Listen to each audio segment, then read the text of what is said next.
సుమన్ టీవీలో మీ business promotions కోసం ఈ కింది నెంబర్ను సంప్రదించగలరు.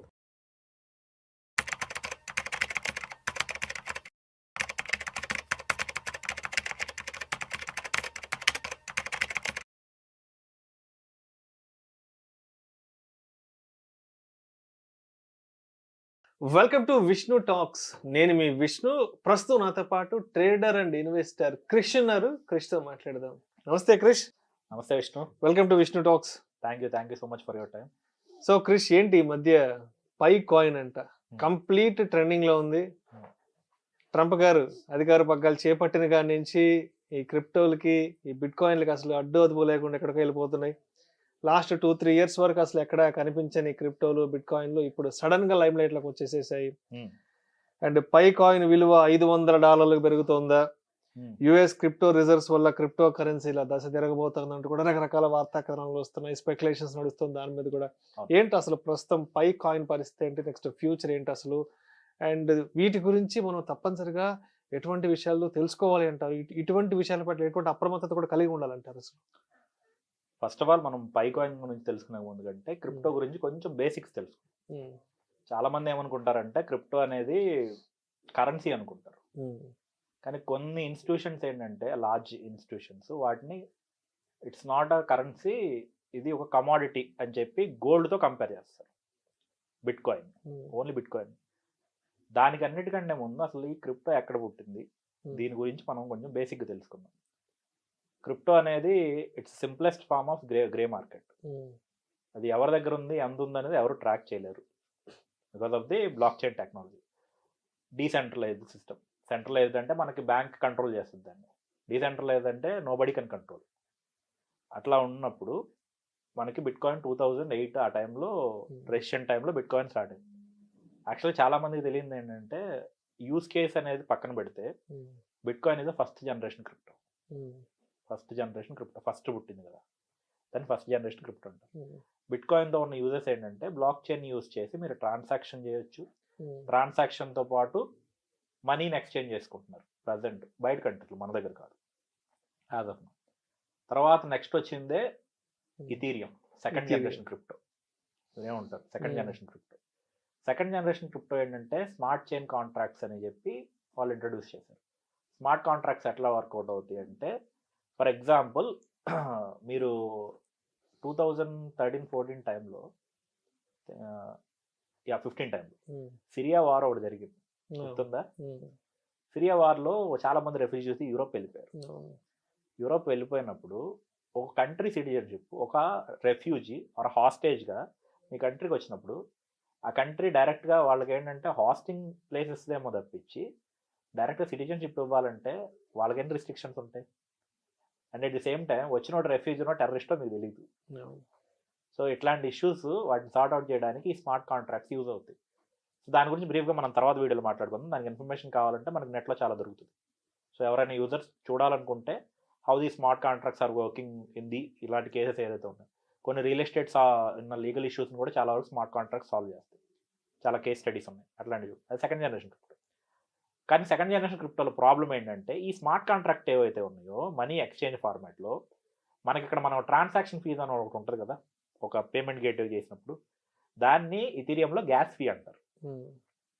ఆ గ్యాస్ ఫీ ఎట్లా ఉంటుందంటే, మనకి ఇక్కడ ట్రాన్సాక్షన్ కాస్ట్ ఫిక్స్డ్గా ఉంటుంది. నార్మల్ బ్యాంక్ ట్రాన్సాక్షన్ కాస్ట్ అది ₹1,00,000కి ₹1, ₹5 ఇట్లా ఉంటుంది. అక్కడ ఎలా ఉంటుందంటే, మీరు ఎంత ట్రాన్సాక్షన్ అయినా చేయండి, మినిమం గ్యాస్ ఫీ ఒక $20, మాక్సిమం కొన్ని కేసులు ఏంటంటే $500-600 కూడా అయిపోతుంది. అది సప్లై డిమాండ్ బేస్ చేసుకుని ఉంటుంది. ఈ పర్టికులర్ టైంలో ఎక్కువ మంది సెల్లర్స్ బయర్స్ ఉన్నారు అనుకుందాం, అక్కడ డిమాండ్ ఎక్కువ పెరుగుతుందంటే దాని గ్యాస్ ఫీ కూడా ఎక్కువ ఉంటుంది. సో ఆ కేసెస్ని సాల్వ్ చేయడానికి తర్వాత వచ్చినాయే థర్డ్ జనరేషన్ క్రిప్టోస్. మన థర్డ్ జనరేషన్ క్రిప్టో ఫస్ట్ పుట్టింది ఇండియాలో, చాలా మంది తెలియదు. పాలిగన్ మ్యాటిక్ అని. Now the company owner shifted to Dubai. Polygon Matic and దాని తర్వాత వచ్చినాయి ఈ గేమింగ్ ప్లాట్ఫామ్స్, మెటావర్స్ కాయిన్స్, ఇవన్నీ. తర్వాత కోవిడ్కి ముందు ఓ పర్టికులర్ కాయిన్ వచ్చింది, మీరు ఇప్పుడు అంటున్న పై కాయిన్. కోవిడ్కి ముందు, కానీ అప్పటి నుంచి ఎగ్జిస్టింగ్లో, ఇవాళ ఎగ్జిస్టెన్స్లోకి ఎట్లా వచ్చిందంటే, మన ఈ బిట్ కాయిన్ కానీ ఎథీరియం కానీ మనం పెద్ద పెద్ద జీపీయూ మెషిన్స్ పెట్టి మనం మైనింగ్ చేసుకోవాలి. ఈ పై కాయిన్ ఏంటంటే మీరు మొబైల్లో కూడా మైనింగ్ చేయొచ్చు. ఎంత ఉంటుంది. లైక్ సింపుల్ మనం MLMలో ఇంతమంది మీరు రిఫరల్ తీసుకుంటే మీకు ఇంత కమిషన్ ఇస్తారన్నట్టు, సేమ్ వీళ్ళు అదే కాన్సెప్ట్ ఏం చేశారంటే పోయినీర్స్ అని చెప్పి నేమ్ పెట్టి, విష్ణు మీరు వచ్చి నా దగ్గర నా రెఫరల్ కింద జాయిన్ అవ్వండి, సో మీరు మైన్ చేసుకోండి, నాకు కొంత రెఫరల్ వస్తుంది అని చెప్పేసి ఇట్లా ఆల్మోస్ట్ ఒక 100 బిలియన్ కాయిన్స్ అనేది సప్లైలో ఉన్నాయి అని చెప్పి వాళ్ళు చెప్పారు.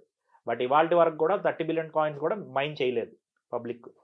అండ్ ఇంత లాంగ్ పీరియడ్ ఎవరైతే మైనింగ్లో ఉన్నారో వాళ్ళకి కూడా ప్రాఫిట్స్ అనేవి పెద్దగా కనపడలేదు. ఎందుకు కనపడలేదంటే వాళ్ళు ఏం చెప్తున్నారంటే కేవైసీ చేసుకోవాలి. ఇన్ని సంవత్సరాలు మీరు మైనింగ్ చేస్తే ఎంతమంది ఉంటారు? ఉండరు. ఆ కేవైసీ చేసుకోవాలి. ఎవరైతే కేవైసీ చేసుకోరో మీకు ఇచ్చిన రిఫరల్ ఎవరైతే ఉన్నారో ఆ కాయిన్స్ అన్నీ కూడా యూజ్లెస్ అయిపోతాయి అని చెప్పి చెప్తున్నారు. ఆ టైం కూడా అయిపోయింది ప్రజెంట్. ఇంకో 6 months టైం పెట్టారు. ఈ 6 monthsలో ఎవరైతే కేవైసీ చేసుకుంటారో ఇది రిఫరల్ వచ్చి మీకు ఇస్తారు అని చెప్పి.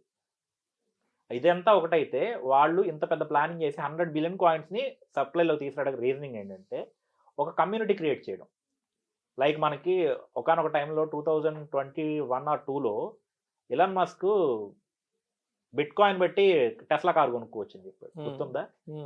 తర్వాత డాజ్ కాయిన్ విపరీతంగా ప్రమోట్ చేశాడు.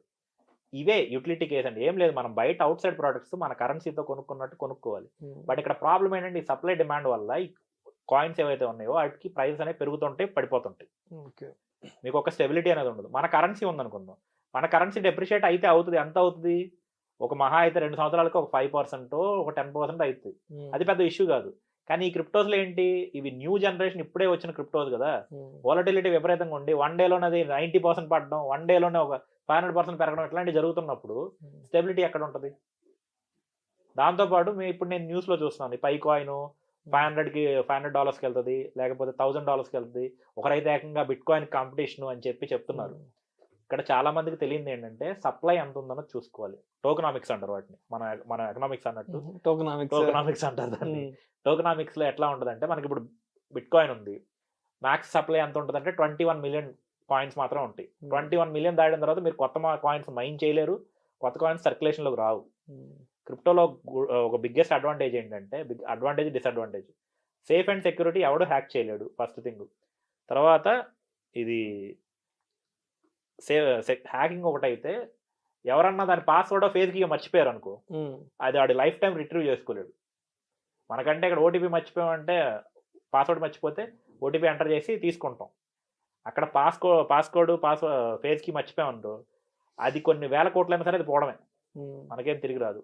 సో పై కాయిన్ దగ్గరకు వచ్చేసరికి ఏంటంటే టోకనామిక్స్ గురించి మాట్లాడుకుంటే 21 మిలియన్ కాయిన్స్ మాత్రమే బిట్ కాయిన్లు ఉన్నాయి మైన్ చేయడం. బట్ వీడు ఇక్కడ ఎంత పెట్టాడు? 100 బిలియన్ పెట్టాడు. 100 బిలియన్ పెడితే 100 బిలియన్ కాయిన్స్ అంటే ఒక కాయిన్ $1 అంటే $100 బిలియన్ వాల్యూషన్ అయితే. బట్ ఇవాళకి సర్క్యులేషన్లో ఒక 7 బిలియన్ కాయిన్స్ మాత్రమే ఉన్నాయి, $1 ఉంది అంటే 7 బిలియన్ కాదు. క్రిప్టో టోటల్ మార్కెట్ క్యాపే 3 ట్రిలియన్ అంటే మన ఎకానమీలో 1/2 ఇంకో తక్కువ ఉంటుంది మన ఎకానమీ అయితే. అంత సర్క్యులేషన్లో మీరు $1 ఉంటేనే ఇంత వాల్యూ ఉంది దానికి. అలాంటిది $500కి వెళ్తే half of the crypto world వీళ్ళ చేతిలో అవుద్ది. అది పాసిబుల్ కాదు.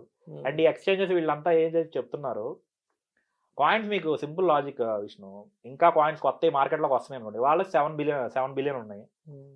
ఈ 6 monthsలో కేవైసీ చేసుకొని ఇంకొక 7 బిలియన్ వచ్చినాయి అనుకుందాం.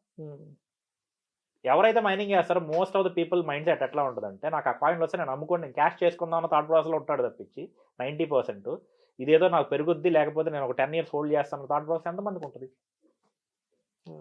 సో ఇవి చాలా మంది ఏంటంటే ఇవి తెలుసుకోకుండా, ఈ టోకనామిక్స్ తెలియకోకుండా ఏదో వచ్చేస్తుంది, లేకపోతే మాకు ఇంకా వాల్యూ పెరిగిపోద్దని వెళ్ళొచ్చు. మేబీ వెళ్తే ఏంటంటే ఒక $5కో $10కో అట్ మ్యాక్స్, అంతకంటే పోయే ఛాన్స్ ఉందంటే లిటరలీ ఇంపాసిబుల్.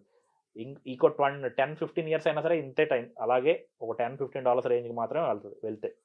ఇంకా విపరీతంగా పైకి పోయిందంటే అది వాళ్ళ అదృష్టం అని చెప్పాలి. కాకపోతే అవి ఎకానమీస్ డిజాస్టర్ స్టేజ్లోకి వెళ్ళిపోతాయి. సో ఏ గవర్నమెంట్ కూడా వాటిని అలా చేయదు. Thank you so much Krish. Thank you so much Vishnu.